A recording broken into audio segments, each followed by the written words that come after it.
just touch the hem of his garment, if I could just see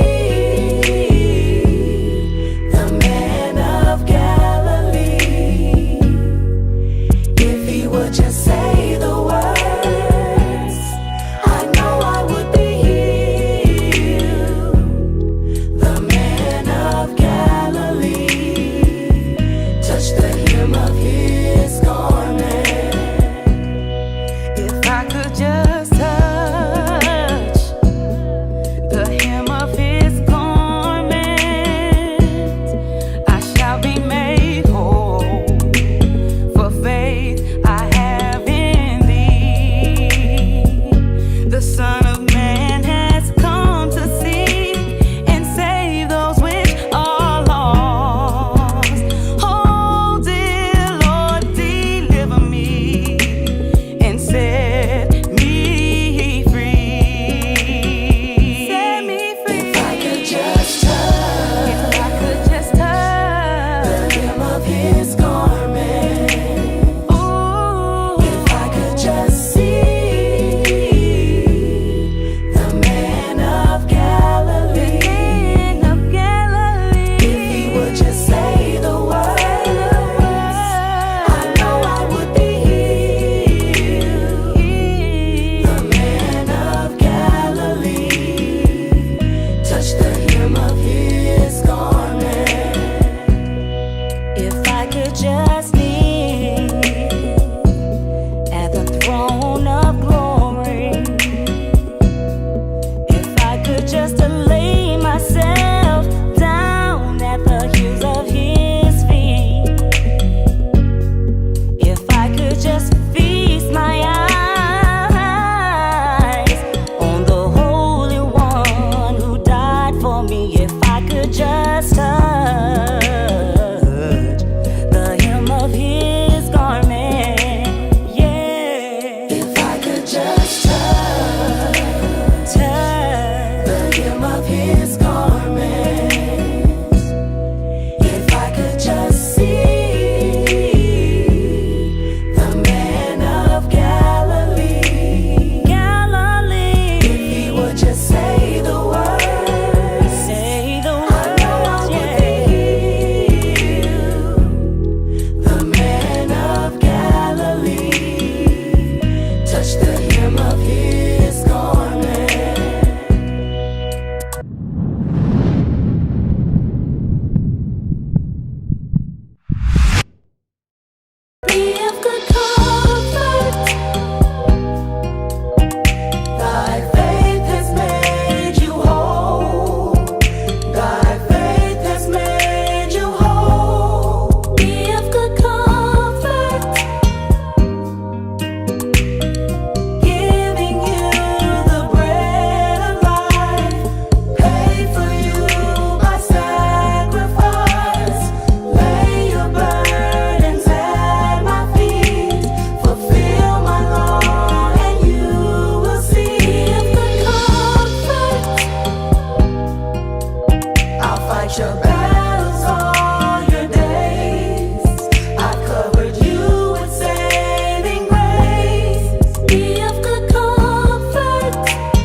brothers and sisters. I enjoyed that. That was the IOG down over there in the Dallas area. Shout out to them over there and what they're doing.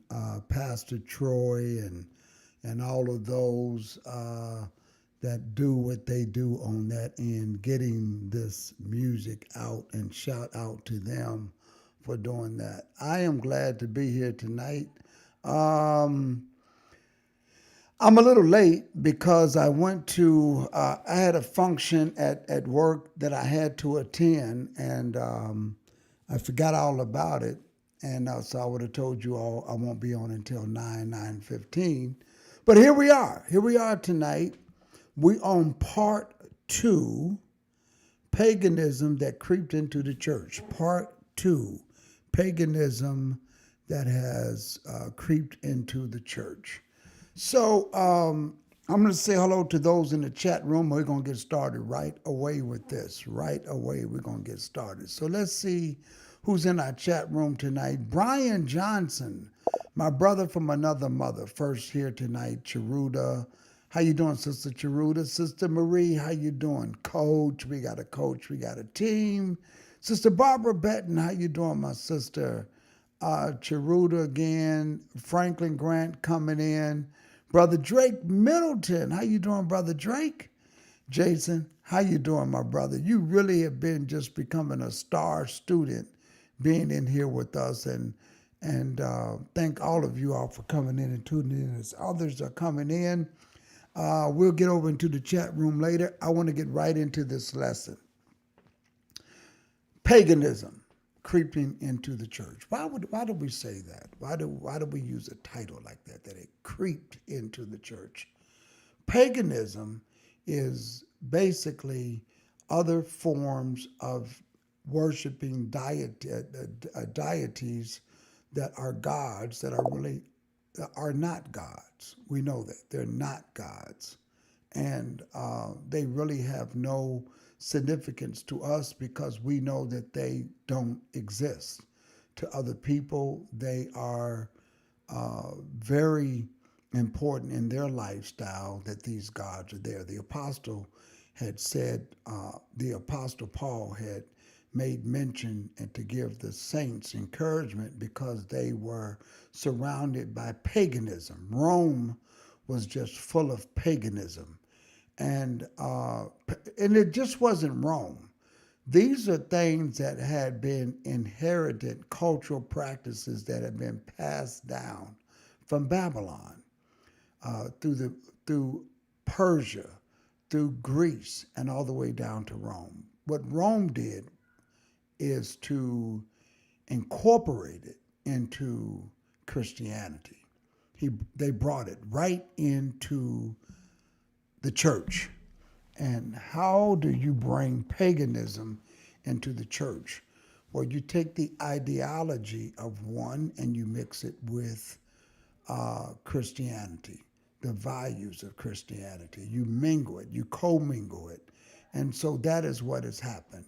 And so the Bible does not mention a birth date.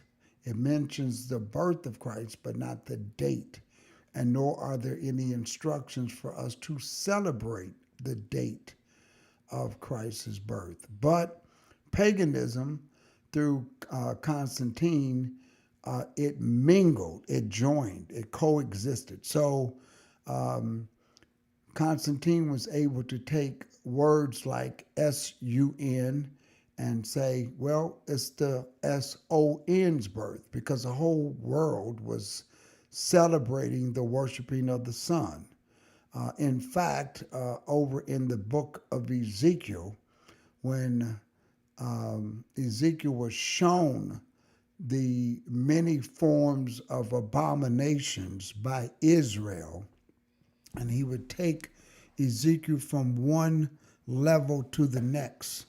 And there was a hole in the wall. He took him through and said, let me show you even greater abominations. So as he started to show Ezekiel all of the great abominations, there was one where the priests had their backs to the temple and they were facing and worshiping the S-U-N, the sun.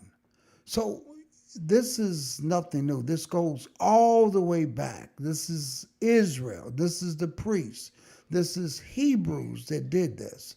So I wanted to just put this on the table that this thing goes way back. You see, we have to be careful when we say that where we got things from. A lot of things Israel adopted when the Lord told them, don't go and mingle with them. And he told them not to do it, but they did anyway. So we wanted to just let you know that paganism, I want to just share with you, it was brought in by Israel first. Paganism was brought in to the church by Israel first. When we say the church, we're talking about worshiping the God of Israel. We're talking about giving the recognition to the only true and living God, the God of Abraham, Isaac, and Jacob. But it was Israel that allowed paganism to creep in to the church first.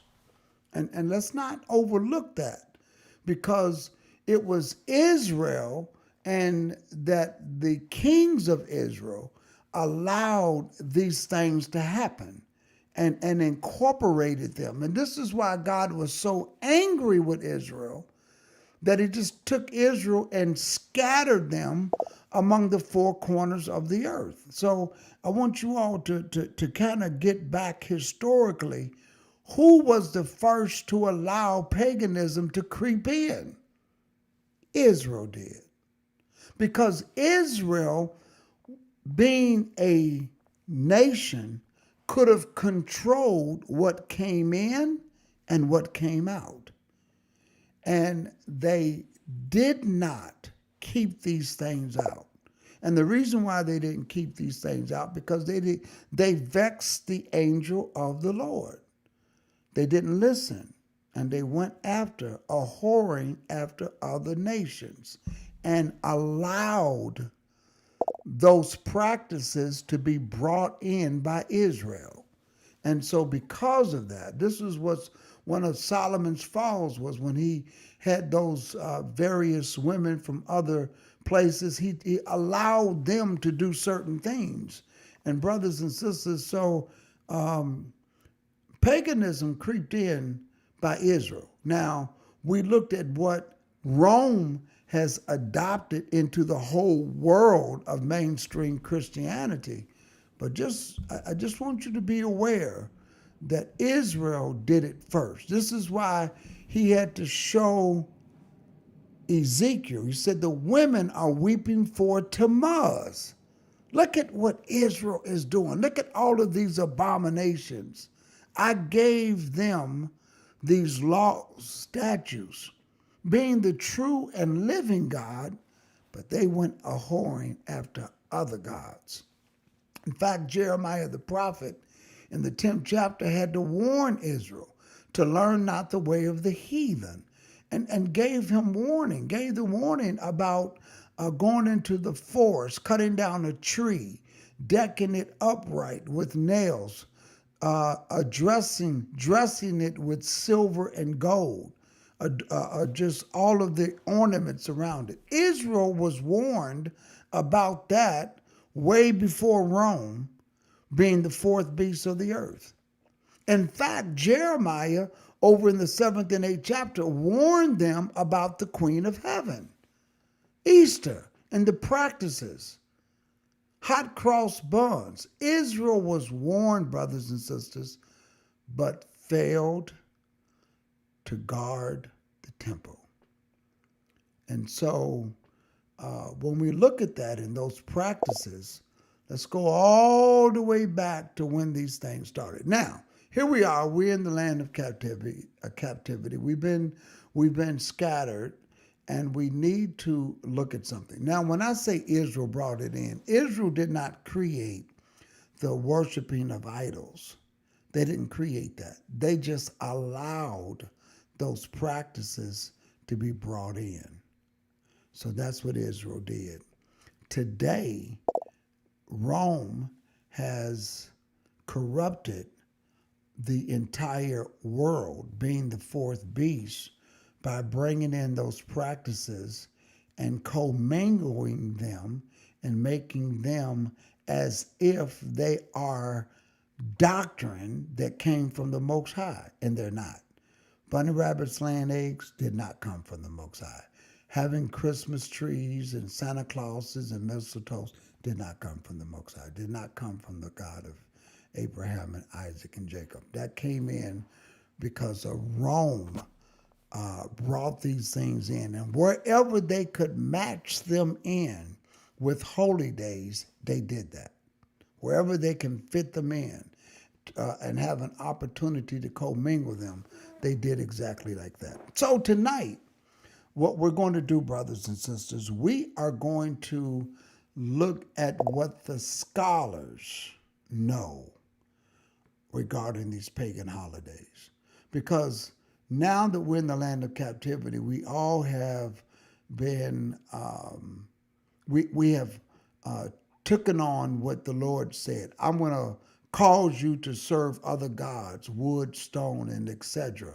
All of these things that just don't exist. They have nothing to do with the scriptures. But because they are commingled in the scriptures and in some form of worshiping the God of Abraham, Isaac, Jacob, the Bible, because we've been indoctrinated with that, now we have to go back and unindoctrinate what was planted, the seeds that was planted. Let me tell you about seeds that are planted. When you plant a garden, it is once weeds get in, it's very difficult. It's very difficult to pull the weeds out and get the weeds out of your crop. You gotta be on top of that from day one, brothers and sisters. In fact, Jesus said, you know what? Just let the wheat and the tares grow together. I'll take care of it when I come back. So what are we saying here? What we have to do, brothers and sisters, we have to very meticulously separate and pull those weeds out and identify it as bad doctrine that we have been indoctrinated with to be accepted as religious practices that were instituted by the Lord, but were in fact, they are religious practices that have nothing to do with the God of Israel, but they were instituted behind the scenes by Satan. Absolutely.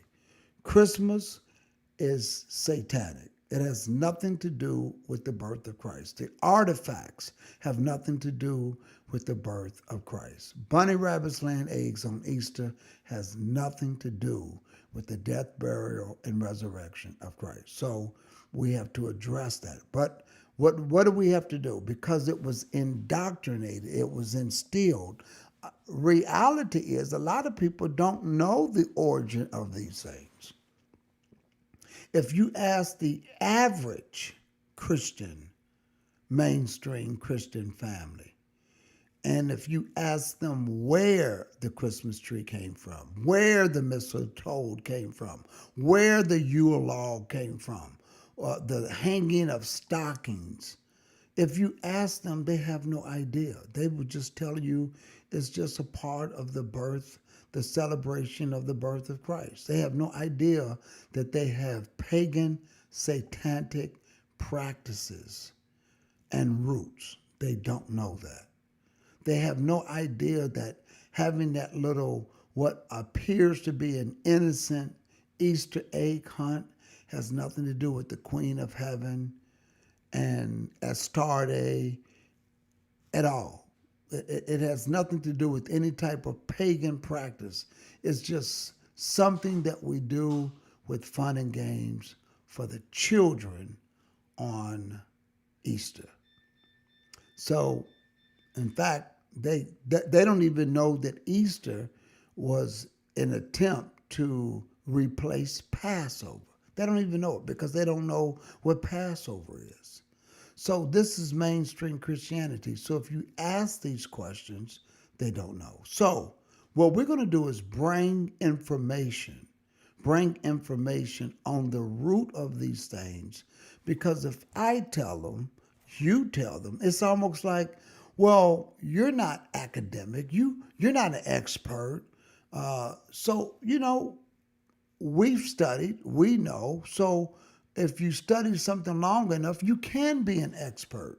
You can be a subject matter expert in telling people that, hey, you won't find the birth date of Jesus in the Bible. You won't find it. Some Christians in these mega ministries where it's just about singing and praising, they don't know. If you ask them, is the date of Christ in the Bible? They said, yeah, sure it is. It's December the 25th. Can you tell me where that is in the Bible? Well, I don't know, but I know it's in the Bible. That's what they would tell you. When in fact, it's not, brothers and sisters. So, tonight we're going to bring in academic scholar information that will help people when they watch this information. Now, we always have to consider the source. And you got the apologetic community. The first thing that because the apologetic community is, I would say, the audience of the apologetic community. They are mainstream Christians who know better, such as they know you can't get 3 days and 3 nights between Friday and Sunday. They know that the Sabbath is correct. But what they do very savvily, they'll say, listen, I agree that the Lord gave the Sabbath. I have no problem with you observing the Sabbath. I believe it was given to the children of Israel. And because it was given to the children of Israel, it's for them to do. So I have no problem with the Sabbath. I just don't want you to judge me for not keeping the Sabbath. See, this is a new mutation of Christianity. See, this is a new variant of Christianity. This variant is a lot more stronger in their presentation. But when you're dealing with the Word of God, you can weed it out. You can always find a vaccine for that. So, and that's the Word of God that we're going to use tonight. I hope YouTube does not jam me for saying that word, because I'm not talking about any of that, but I'm just using that as an analogy. So what we're going to do tonight, brothers and sisters, we're going to go over here. So I was saying that the apologetic community, what they like is references, and what is your reference for that information? And I respect that. I respect when somebody says, well, Pastor Johnson, I don't want to hear your opinion. What's your reference on that? Where did you get that? Because they'll use things like your exegesis of the scriptures, which is basically your explanation of the scriptures, or the etymology of the word, meaning that the word meant this back then, but it means this today. See, they'll play on words like that because that's straight seminary teaching, and that the words have evolved. So they'll say the word Sabbath means this today. So they'll tell you, I do observe the Sabbath, but my Sabbath is on Sunday. And they will very seriously look you straight in the eye, and they have convinced themselves that the 7-day Sabbath does not exist anymore, because the word Sabbath has evolved to the first day. And if you ask them things like, well, why do you go on the first day? Why did you choose the first day? This is just my choice. It's just my choice. From the 3rd century, that's just what the church selected. We just selected Sunday as our day of worship. And we had freedom through Christ to do these things. But if you ask a pastor in a traditional mainstream church why they go on Sunday, you see they're going to tell you because Jesus resurrected on the Sunday. But the community dealing with the apologetic community, they know he didn't raise on the Sunday. They know he didn't. And they'll say, well, you know, we don't teach that. We don't teach that. But if you ask a mainstream, whether it's Baptist, Christian, Methodist, Protestant, if you ask them why they go on Sunday, they'll tell you because Jesus resurrected on the Sunday. And that's why they chose that Sabbath. But the apologetic community knows that those of us who are teaching the truth, they'll know we'll knock that doctrine or that understanding right out. So they came up with, they have mutated their thinking to a different variant and level. So they put something totally different on the table. So what they want is for, if you say something, they want a source. They want a reliable, what's your reference for that? So tonight, we're going to be dealing with some references. And the references that I'm going to use when I show these videos is, I think the History Channel is a reputable source.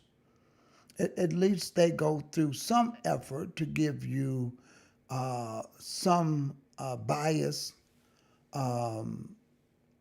information, I'm sorry, they try to give you some information that's not strongly opinionated. They try to give it to you just like it is without having a dog in the fight.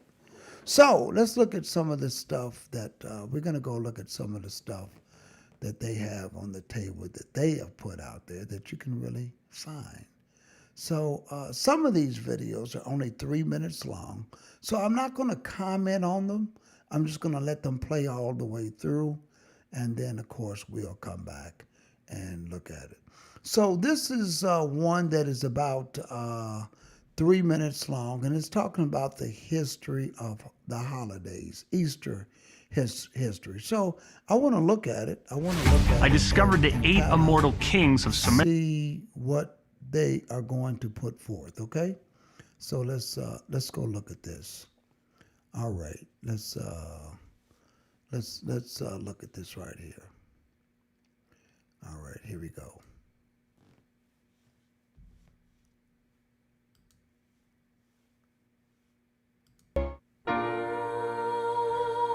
Easter, the holiest day of the Christian calendar, a celebration of Jesus Christ's resurrection from the dead.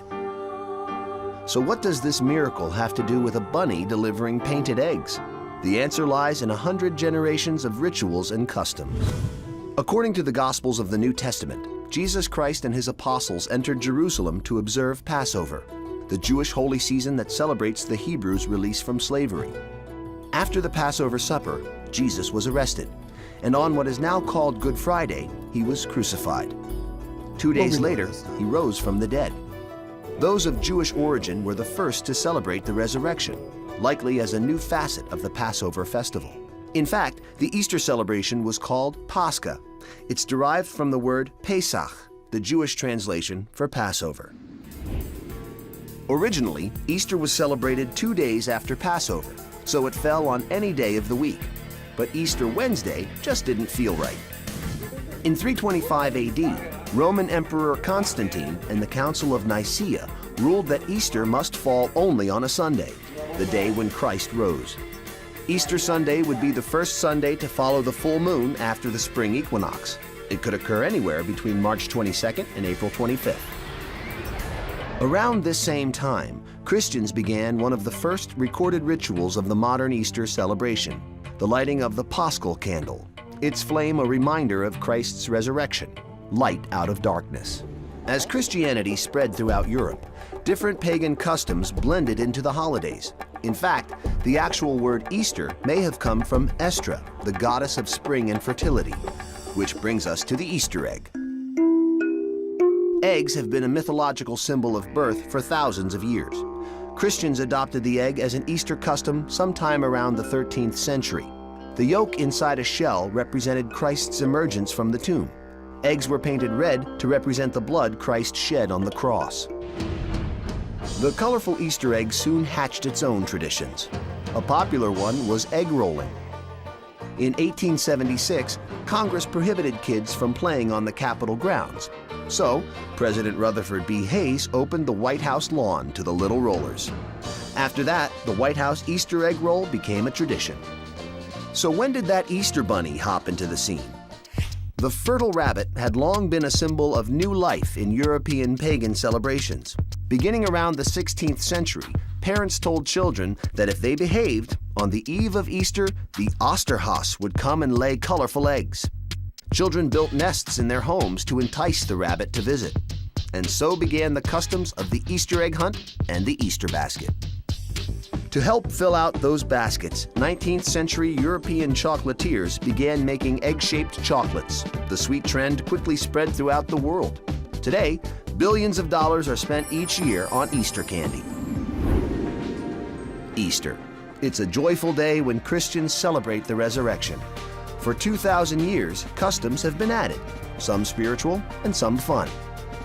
But Easter is also the time for families to gather and welcome spring, when new life emerges after the dead of winter. Now, you know what's interesting with that is how matter of factly Jesus was resurrected on a Sunday. But yet when we read all of the Gospels, and I'm not going to do a lesson on that, that's not what this lesson is about tonight, but basically we know that didn't happen. But what I found interesting here is that this video was made by the History Channel about 10 years ago, and how they acknowledged the fact that Easter eggs have nothing to do, although they got the wrong resurrection day, but it has nothing to do with Passover, and the fact that they acknowledged that even the word Easter came from a goddess. So I thought that was interesting and worth bringing that particular video in. Here's another one that's 3 minutes, because tonight we're dealing with pagan holidays, and we're dealing with Easter, okay? Easter is what we're dealing with tonight. So there's another one that the History Channel did on this. This one was, I think it's the same one. I don't want to deal with that one. I want to deal with this one, dealing with Christmas. So let's go take a look at that. And again, this is from the History Channel, and I want to bring this one out. This is the origins of Christmas. Hey, Kevin Bacon here. So we can see this one here. So stand by just real 1 second and we'll get this one going. Okay, here we go. Let's go take a look at this one here. And this is also from the History Channel. We've all heard the biblical origins of Christmas, but societies have been celebrating light and birth in the darkest days of winter centuries before Jesus walked the earth. In the Norse country, this winter celebration was known as Yule. Around December 21st, the winter solstice, fathers and sons dragged evergreens indoors as reminders of life and set logs on fire as a promise of good fortune. Ancient Rome had its own December festivals. 1 week before the winter solstice, Romans began celebrating Saturnalia, an orgy of food and drink in honor of Saturn, the god of agriculture. Some Romans, particularly soldiers and government officials, also worshipped Mithra, the sun god. It is believed that to this small but powerful sect, the birthday of Mithra, December 25th, was the holiest day of the year. By the 1st century AD, pagan traditions were being challenged as Christianity took hold throughout the empire. But Christ's birth date remained a mystery, since the Bible doesn't mention exactly when he was born. Since pagan Rome already celebrated the birth of Mithra on December 25th, it is theorized the Church adopted the date as the birth of the Christ child. In the 4th century, the Church made it official, declaring December 25th as the feast day of the Nativity. The Church knew it could not outlaw the pagan traditions of Christmas, so it came to accept them. The evergreens traditionally brought indoors were decorated with apples, symbolizing the Garden of Eden. These apples would eventually become Christmas ornaments. The story of Santa Claus also begins in the 4th century with the death of Nicholas, a beloved Turkish bishop. The anniversary of his death became known as St. Nicholas Day. On December 6th, good children woke to gifts from the kindly saint. Bad children sulked away with nothing. In Holland, he was known as Sinterklaas. 1,500 years later in America, a seminary professor named Clement Clark Moore reimagined the legend of St. Nicholas. In 1822, Moore wrote a poem called The Night Before Christmas about a good-natured saint named Santa Claus who was pulled by a group of reindeer and came down the chimney on Christmas Eve. Like St. Nicholas, Santa Claus spread good cheer and gave gifts to children. Less clear was exactly what this Santa Claus looked like. Then in 1863, Thomas Nast, a cartoonist for Harper's Weekly, settled the matter once and for all with his version of the Christmas saint. Nast's Santa was rotund and jolly, with a full white beard and a sack full of toys. An American icon was born.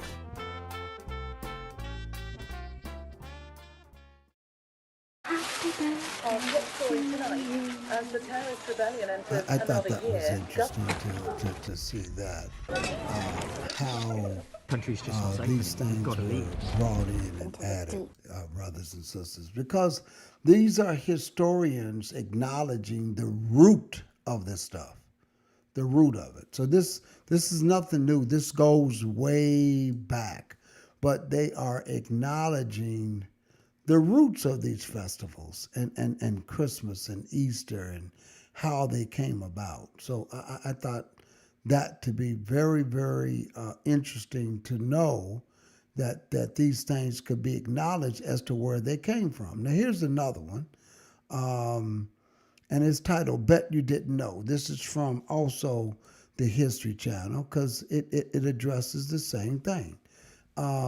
Because people need to go. Now, this was done also 10 years ago, but, people just didn't know. And that's why they titled this, I Bet You Didn't Know, Christmas. So let's check this one out right here.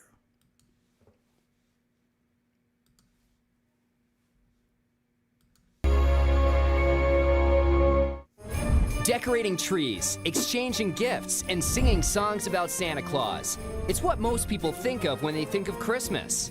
But for Christians, December 25th has a more important significance. The holiday honors the birth of Jesus Christ some 2,000 years ago. But we bet you didn't know that in the early years of Christianity, Christians didn't celebrate Christmas at all. In fact, there is no mention of December 25th in the Bible. Early Christians couldn't even agree on which date Jesus was actually born. It was only in the 3rd century that December 25th became the official celebration of the birth of Jesus, most likely because it coincided with already existing pagan festivals. By the end of the 8th century, Christmas was widely celebrated across Europe. But its pagan roots died hard, and for many centuries people marked the holiday with wild parties, similar to Mardi Gras celebrations. This would lead some religious purists, such as the Puritan settlers of colonial America, to oppose Christmas celebrations. In 1644, the Massachusetts legislature fined anyone who observed Christmas 5 shillings, which was a lot of money at the time. In fact, Christmas as we know it didn't really begin until the 1800s. That's when Germany's Prince Albert brought his country's longtime tradition of decorating evergreen trees to England after his marriage to Queen Victoria. When an image of the royal family next to their 40-foot Christmas tree was published in American magazines in 1848, the custom caught on in the United States as well. The tradition of sending Christmas cards also started in England around the same time. Giving gifts is a relatively old Christmas tradition, with roots going back many centuries. At first, gift-giving had religious significance. to remind people of the gifts brought to baby Jesus by the three kings. But the Industrial Revolution and the rise of advertising in the 19th and 20th centuries made Christmas the commercial holiday it is today, even as it continues to have religious meaning for Christians.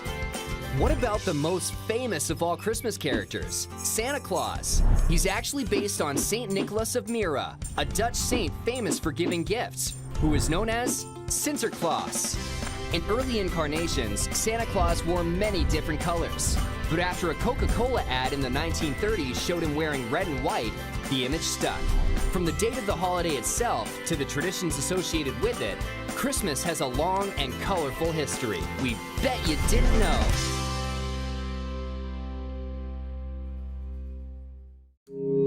Okay, so they say, I bet you didn't know. A lot of people probably don't know that. But that's why I'm just using this segment tonight just to bring out little videos like that people probably did not know, brothers and sisters, but they need to know. And I think that's why it's important to kind of get this information from sources that we like to consider to be reputable and giving us information like that. So I use History Channel. I use that one to just to bring out some information on that. Now here's another one.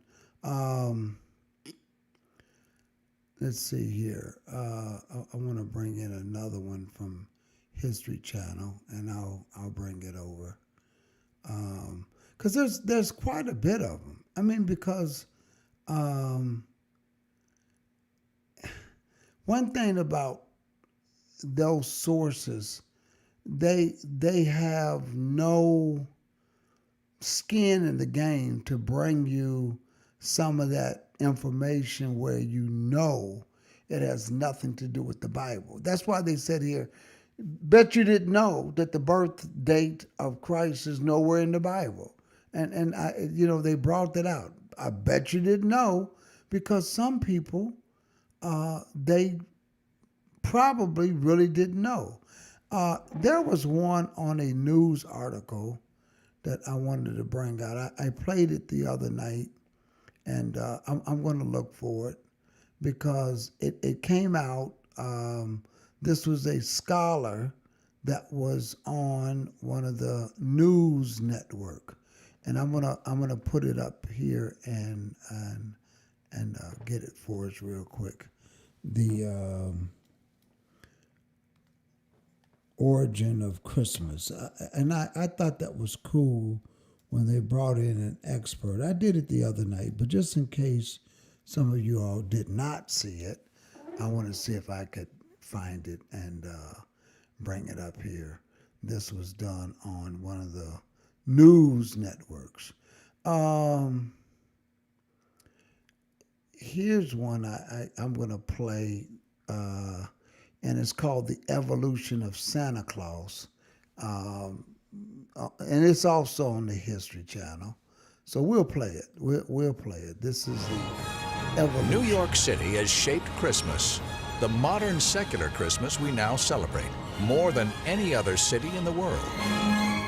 And it's really because of the efforts of two very gifted New Yorkers who lived here in the 1800s. Clement Clark Moore, a New York professor of Oriental and Greek literature, had an idea that would change Christmas forever. In 1822, he wrote a 56-line poem he called A Visit from St. Nicholas, better known today as The Night Before Christmas. Almost single-handedly, he created the modern American vision of Christmas. His inspiration? Two legendary Christmas figures of the old world. One was St. Nicholas, a 4th century bishop renowned for gift-giving, legendary for leaving presents in stockings. The other was Sinterklaas, the Dutch version of St. Nicholas. Sinterklaas had merged a bit with Odin, the pagan god of Yule, who flew through the sky on an 8-legged horse. Moore introduced several new characteristics for Santa. He dressed him in American fur, gave him a pipe, and portrayed him not as a priest, but a jolly, dimpled elf with a twinkle in his eye. On his back, he toted a sack full of toys for the children of the house. Moore also gave him a sleigh that he flew through the sky, led not by a horse, but by 8 reindeer, each with its own name. As iconic as Clement Clarke Moore's Santa was, he still wasn't the fully formed Kris Kringle we know today. His Santa still had no North Pole workshop, no elves, no letters from kids, and no naughty and nice list. Where did these details come from? Give the credit to another New Yorker, illustrator Thomas Nast. He took Moore's Santa and produced the definitive version for generations to come. In 1862, one of America's major magazines, Harper's Weekly, commissioned Nast to draw its Christmas illustrations. He transformed Moore's jolly old elf into someone taller and grander. Nast does this year after year. He creates lots of the things we associate with Santa Claus. The list of naughty and nice, living at the North Pole, and that becomes the image of Santa Claus.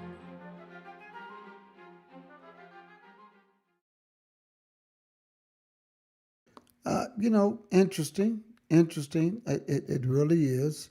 And I say interesting because they don't mind giving you this. I mean, this is just real history on the day. I'm gonna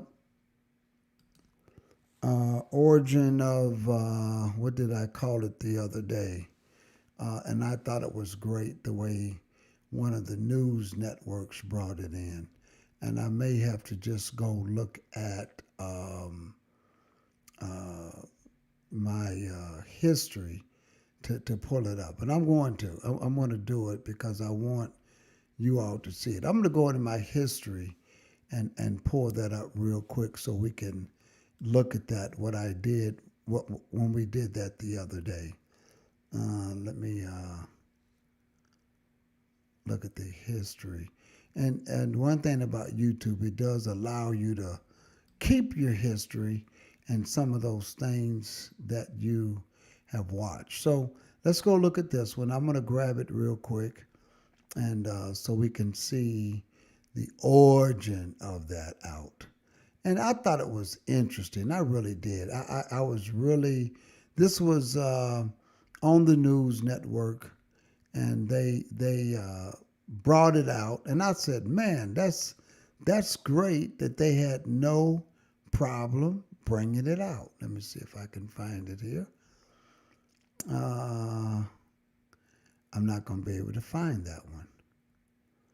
All right, let me go back and just kind of put it in, because when I brought it up, it was on another video.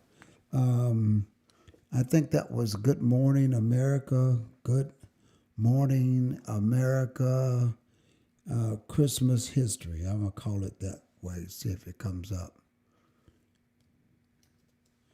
And they brought on an expert on there to kind of, a historian is what they brought on to kind of tell the story. So let's see if it comes up.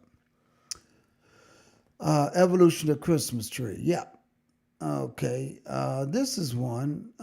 Good Morning America. Yeah, I like this one. Yeah, this is it. So let's try this one. They call it the unexpected origins of Christmas. So let's play it. Let's play this. Let's play this version here and look at it. And this is the one I played the other day. 90% of Americans celebrate Christmas in one way or another, according to the Pew Research Center. The holiday began in the 4th century when church officials chose to honor the birth of Jesus. But several customs we've come to associate with modern-day Christmas actually evolved from ancient pagan traditions celebrating the winter solstice. Historian Kenneth C. Davis is the best-selling author of the Don't Know Much About series, which we love. Welcome back to the table. Merry Christmas to you. Merry Christmas to you. It's always a pleasure to be here. So this is something I've always been fascinated by because the Bible never talks about the date of Christ's birth, yet we celebrate December 25th. Why? Well, primarily because in ancient Rome, there was a feast called Saturnalia that celebrated the solstice. What is the solstice? It's the day that the sun starts coming back. The days start getting longer. And most of the traditions that we have that relate to Christmas relate to the solstice, which was celebrated in ancient Rome on December 25th.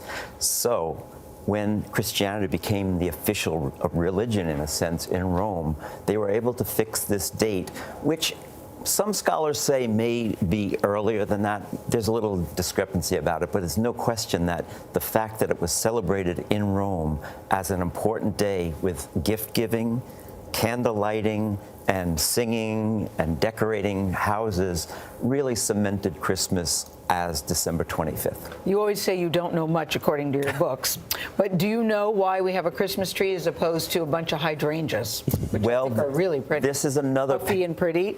This is another. How about that, Ken? This is another pagan tradition. So Christmas is really about bringing out your inner pagan.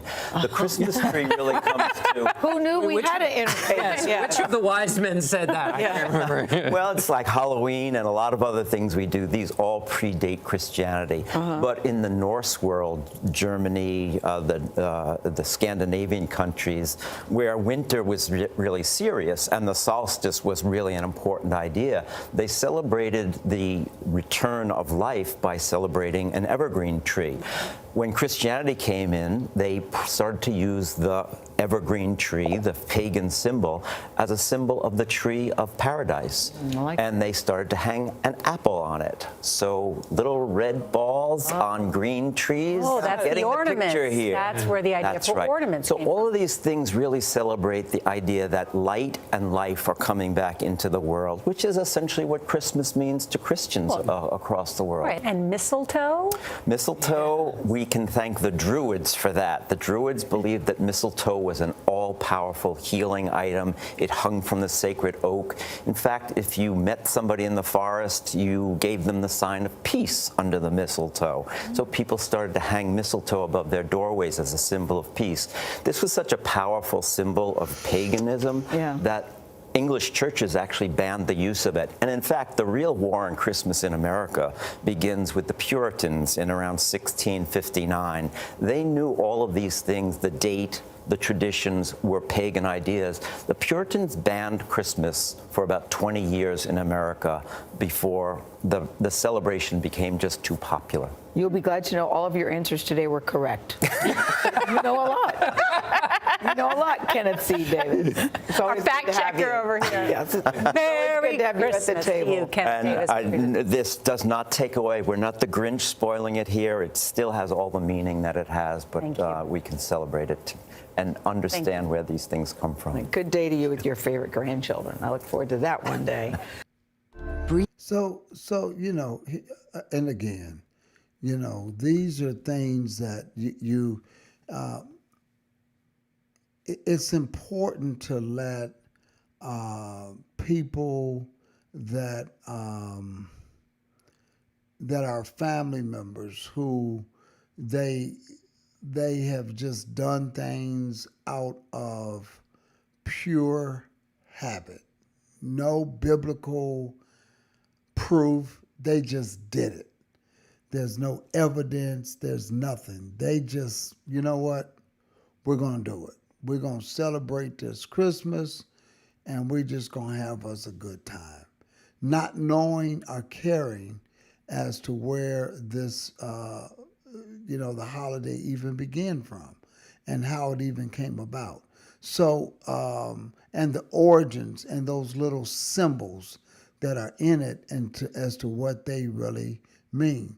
So I thought it was just good to bring some of this out tonight so that we could see it and accept it as a scholarly source of paganism and how it creeped into the church. I think through the History Channel, this writer, scholar here, they all acknowledge that what Rome did. Rome took this thing to a level. Rome did it as a level of, how can I put it, taking it just to another notch. When you bring it inside the church, and you're making it a part of and true incident in the scriptures, and you're mingling it, that's blasphemous. That's really blasphemous. When you take something that has nothing to do with the birth of Christ, but you make it come in, you bring it in, and you make it a part of the event and put a date on it, that's blasphemous. That is blasphemous to the 10th power. Jason says, my family tells me to stop running everything for them and run when I quote scripture. But I remind them, I'm telling them so their blood isn't on my hands. And you know, thank you, Jason, for sharing that. A lot of times we try to find ways to give it to family, because if we tell them we're in a cult, if we tell them something's wrong with us. So that's why I put up these little videos like this to give to you all that you could share with your family. You can share this subject tonight with your family. You could share this video, send it to them, text it to them, pull up the share part and text it to them. Let them see what the scholars are acknowledging about this paganistic holiday that has nothing to do with the scriptures. Nothing at all. I'm talking about nothing at all. And it's important to let them see it so they can say, well, you know what, Cousin Jason or Uncle Jason is not crazy after all. You know, I see what he's talking about. He does know what he's talking about. So that's why we did it this way tonight, to kind of bring in for you that you could see these things regarding that. Here's one. This guy is a tele-evangelist. He's a televangelist. And many of y'all know him. His name is Pat Robertson. Pat Robertson goes way back. He's been a evangelist for a long time. But in a few minutes, he's going to share his thoughts on Christmas. So let's take a look at it to see what input he has. David, who says, we have friends who do not celebrate Christmas because they say December 25th is really a pagan holiday. While I agree that Jesus may not have been born on December 25th, he certainly was born as described in the Bible. How do I respond to them? Well, in a sense, tell them they're right. You see, Now let's go back. I'm going to dissect this. Okay, I'm gonna dissect this. This is a question that came in for Pat Robertson, and this question came in during one of his live, I guess, shows, and somebody says, "Listen, my family doesn't want to celebrate Christmas, December the 25th, because of its pagan origins." But let's just hear what the response is. Let's play this one more time from the beginning. Here we go. This is David, who says, we have friends who do not celebrate Christmas because they say December 25th is really a pagan holiday. While I agree that Jesus may not have been born on December 25th, he certainly was born as described in the Bible. How do I respond to them? Well, in a sense, tell them they're right. You see, the winter solstice a couple of days later was the shortest day of the year, and the pagans had something called Saturnalia. And it was a time of lawlessness because all the laws were suspended. And people, a bunch of singers actually wandered the streets naked singing. And then they had orgies, sexual orgies. It was a mass thing. Well, when the Catholic Church came along in Italy, the Romans and others didn't want to give up their holidays. So they said, okay, we'll Christianize it. And so they said, okay, we'll say the birth of Jesus was the 25th of December. And then there was a monk who began to add it up. You see, if you read in Luke, it says there's a census taken when Quirinius was governor and so forth and so on. And they could take those leaders and figure the exact time dating from the foundation of Rome. And that's when the dates were established. And so they get pretty close to the date. But to say it's the 25th, shepherds were out abiding in the field. It gets a little cold at night. I mean, were they out there in the middle of winter? You know, I don't know. I've been out there on the shepherd's field on Christmas Eve. It's very nice. But it's cold. And nevertheless, I mean, what was going on? So all this business about mistletoe, pagan. Christmas trees, pagan. Giving out gifts, pagan. Every bit of it is pagan. Every single bit of it is pagan. We've Christianized it all. Okay, so there's something called Stockholm Syndrome. Stockholm Syndrome is where, because of slavery, people get Stockholm Syndrome. If it don't come from you, then it's not authentic.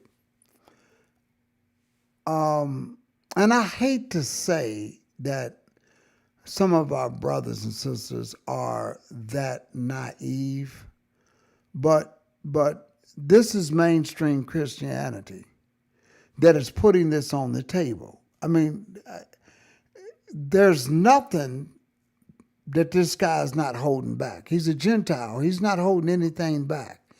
He's transparently saying that Christmas, in all of its presentation, is pagan.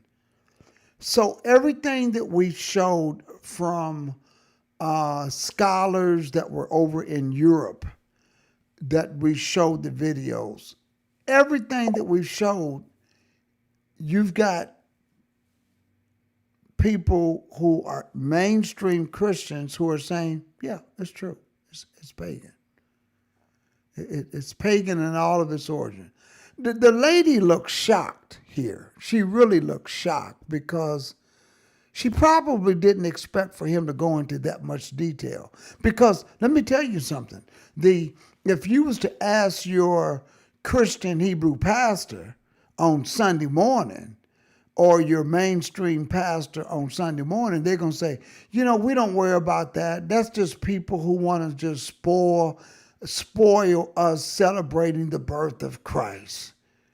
I mean, it was the three wise men, which the scriptures don't say three wise men. It says wise men. They came and brought gifts, and that's all that we're doing. That's all that we're doing. And they just want to, that's Satan that just wants to come in and disrupt this good day. You'll probably hear that from a maybe Kojic, Baptist, Methodist, AME pastor. They will probably tell you just like that. They may not give it to you this straight, because this is as straight as you can get it from a mainstream Christian pastor. And I'm going to play it again.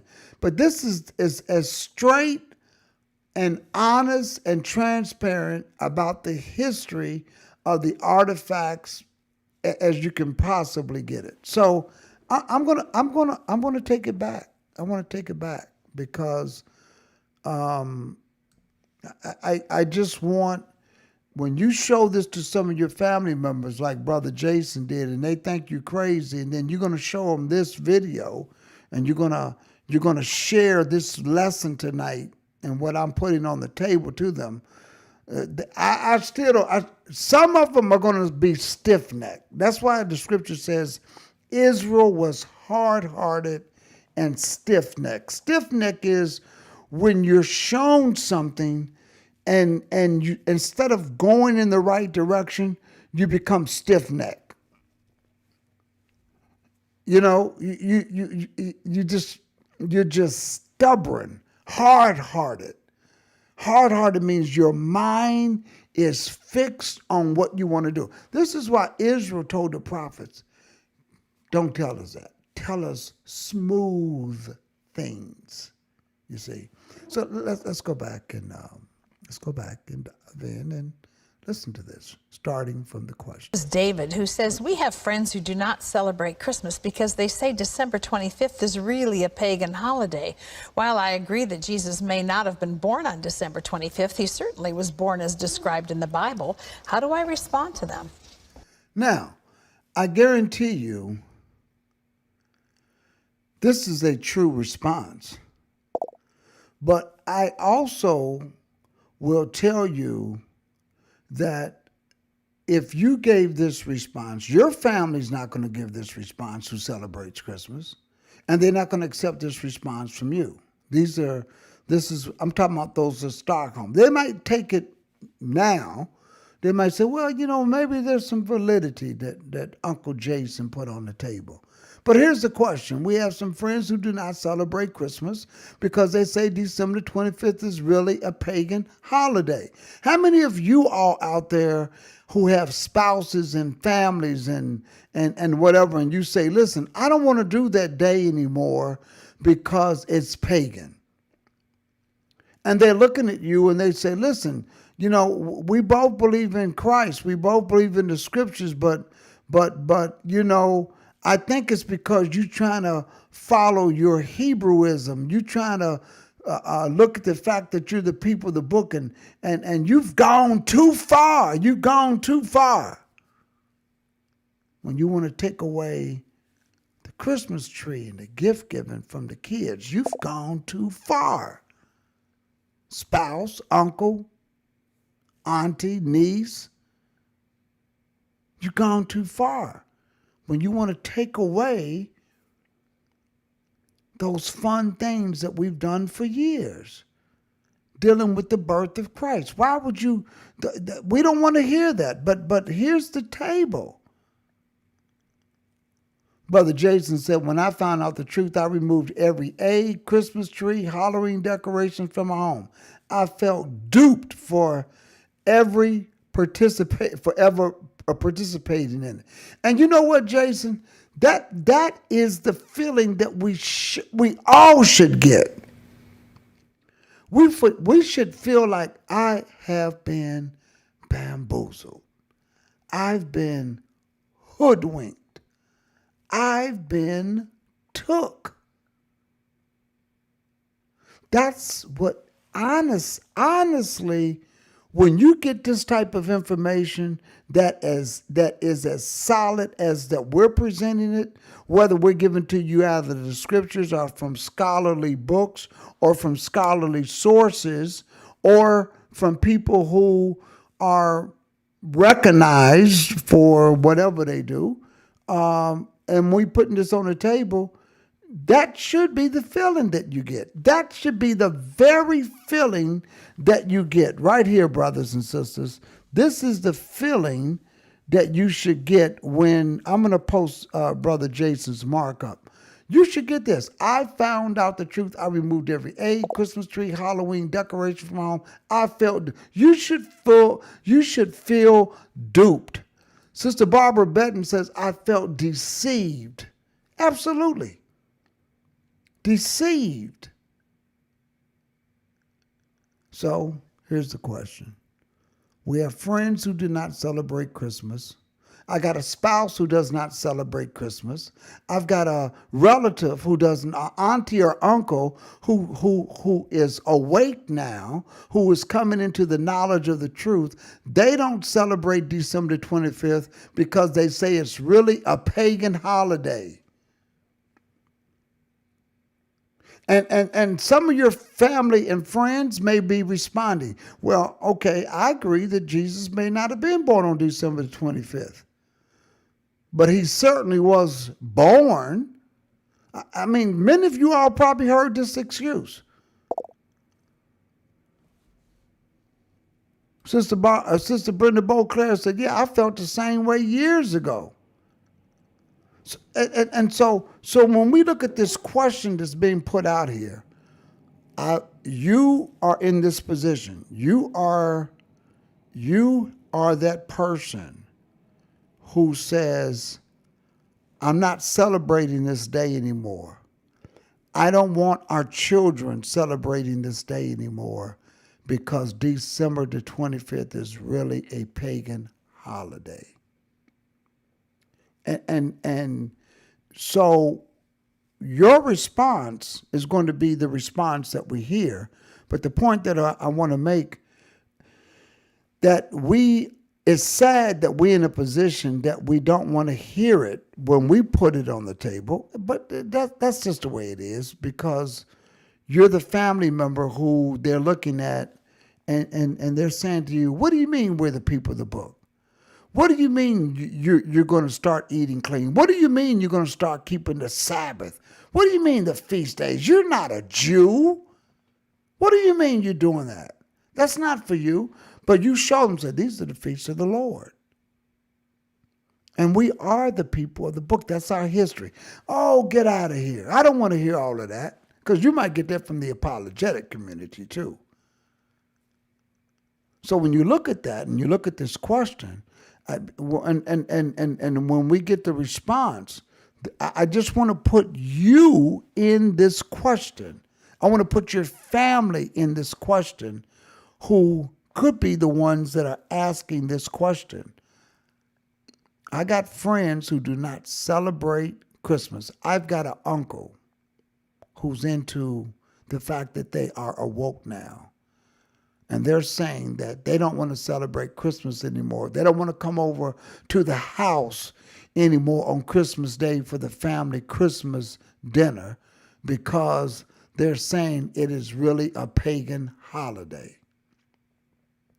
And while I agree, because they asked me, and I agree, we don't know the date that Jesus was born. It may not really have been on December the 25th, but he was born. He was born. How do I respond? So that's the question. So let's listen to it. Well, in a sense, tell them they're right.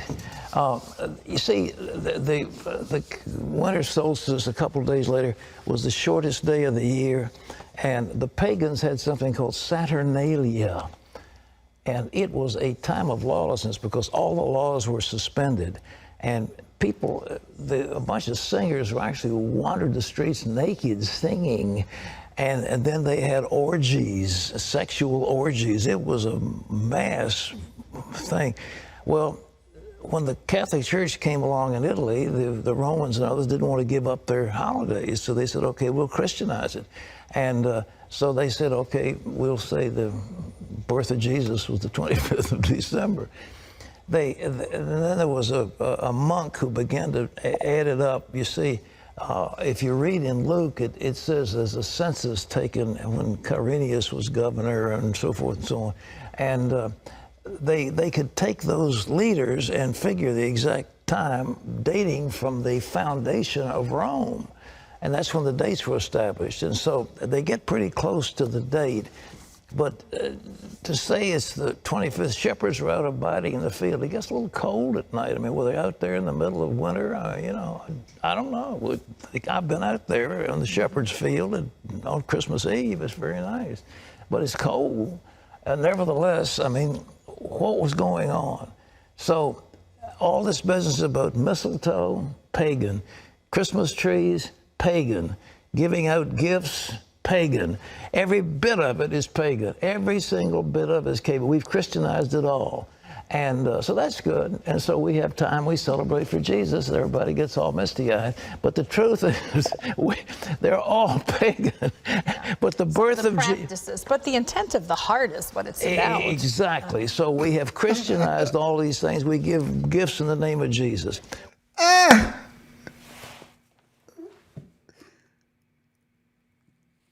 I'm sorry. I'm sorry. I got to go back.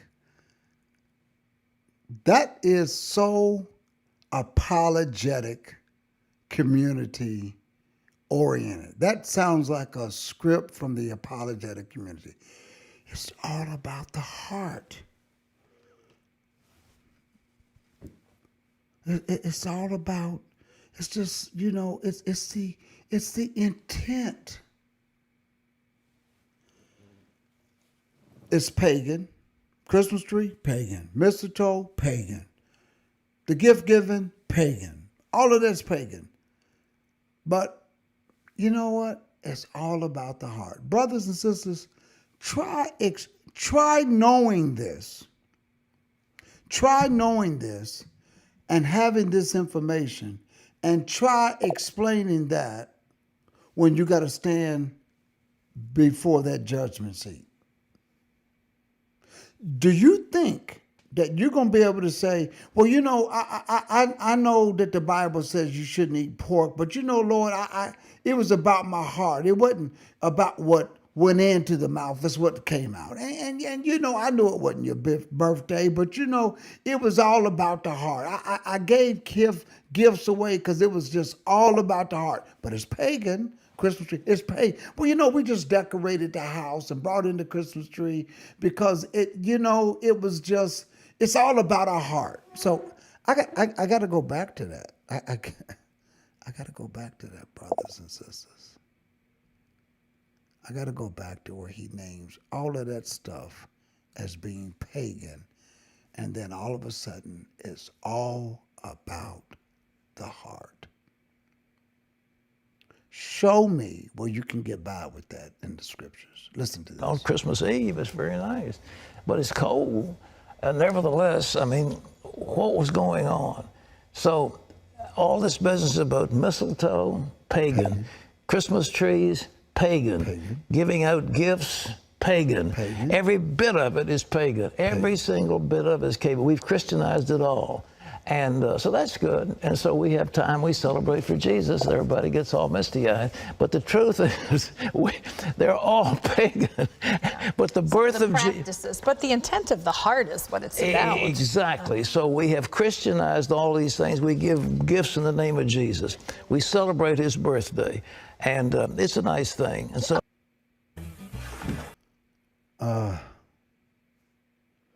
brothers and sisters, I'm going to tell you right now, that type of analysis is not going to work. That type of conclusion is not going to make it to allow you to get inside the kingdom. I'm sorry. It's just not going to help. It's just not going to make it. All right?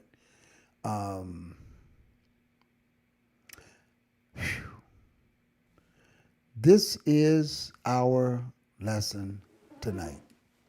I thought I'd bring this to you, make it short, because if you share this with family members, they don't have much attention span. Hopefully, it will be enough to magnify to them to stay and listen to the whole thing. Not to say that in a condescending way, but when you're not interested and you don't want to hear, you may cut it short. But hopefully there was enough information in a short amount of time tonight to put that out there so that you can share this video, this lesson, part 2, paganism creeping into the church. And hopefully this seed will allow somebody to get the truth. So I want to thank you for tuning in tonight. Tomorrow night, we'll be here with the Balm of Gilead radio show. On Friday night, Tomorrow night, you're going to get a double header. Brother Julius and Brother Greg will be teaching the lesson tomorrow night on Balm of Gilead radio show. And then Brother Julius and Brother Greg will be right back for Bible study right here at Bethel BHG-TV Bible study class. So I just wanted to share that with you all. So looking forward for you all tuning in on tomorrow night and Friday night. This Sabbath, our lesson for the next 2 weeks is going to be the most authentic book, the Bible, the most authentic book according to world history. We're going to be bringing this lesson. We're going to be showing you a lot of different things, so tune in. That's going to be for the next 2 weeks, 1 o'clock Eastern Time, right here at Bethel BHG-TV. Thank all of you all very much for tuning in, and we will see you tomorrow night. Here's some information on these phone apps, and we're going to play Atlanta, Georgia, Hands Up. I think this is what this song is. We're going to play that tonight and end with that, and then we're going to give you some information about these phone apps. And brothers and sisters, we will see you all on tomorrow night. God bless you. Have a good night. And keep your prayers for Sister Judith Richardson. She's still in ICU here in South Florida, and our prayers are out for her and her family. And we thank you all for praying for her. Good night, all of you. Have a good night. And thank you for tuning in to another Bible study class.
Lord, you're the only one who can intercede for me. To take my prayer before the Father when I fall down on my knees. You know my prayer even before I speak. You're my King. Even my high priest, create in me a clean heart and renew a right spirit in me. For you're my high priest, Lord, I hold thee.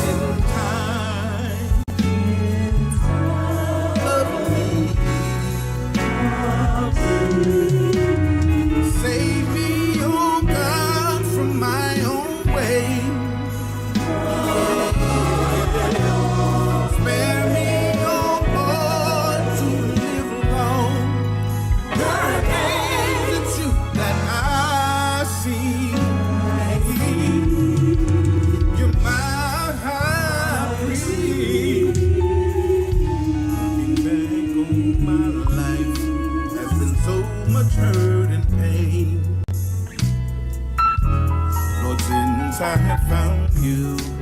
Now all of that has changed. You gave me your word, and your word, it brought me peace. You're my king. Lord, you're my high priest. Create in me a clean heart and renew a right spirit in me. For you're my high priest, Lord, I call on thee in times of need. Save me, oh God, from my own ways. Save me. Spare me, oh Lord, to live long. Your name, the truth that I see. You're my high priest. Create in me a clean heart and renew a right spirit in me. Oh, Lord, you're my high priest. Oh, Lord, I'm calling on thee in time of need. Save me, oh God, my own ways. Save me from my own ways. Spare me, oh Lord, to live long. Your name that I see. You're my high priest. Create in me a clean heart. Renew a right spirit in me. Oh,